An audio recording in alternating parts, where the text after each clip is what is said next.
শুভ দুপুর 2:25 বাজে। আজকে হচ্ছে বুধবার। খুব স্বল্প মেনু কিন্তু প্রিয় মেনু। বানিয়েছি লাল শাক, ইয়েস, আর এদিকে হচ্ছে ফুলকপি আলু দিয়ে ডিমের অমলেট করে ঝোল। এটা আমার আর আমার কর্তামশাইয়ের জন্য দুবেলার জন্য বানিয়ে নিয়েছি।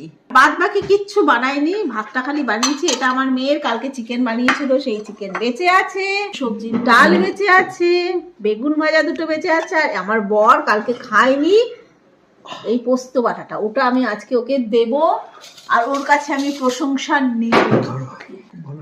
ভালো হয়েছে? আর এইটা না খুব ভালো লাগে, ডিমের অমলেট করে ফুলকপি আলু দিয়ে শীতকালের দিনে ঝোলটা খেতে দারুণ লাগে। একজনকে গরম খাবার দিচ্ছি বলে দুঃখ, আর তো লোক আছে পৃথিবীতে ঢাকা দেওয়া গরমের তো একটা লিমিট আছে। তুমি তো গরমের মধ্যে হাত ঢুকিয়ে দিতে ঢাকা দেওয়া ঠান্ডা খাবার খেয়ে দুঃখে তার প্রাণ যায়। চলো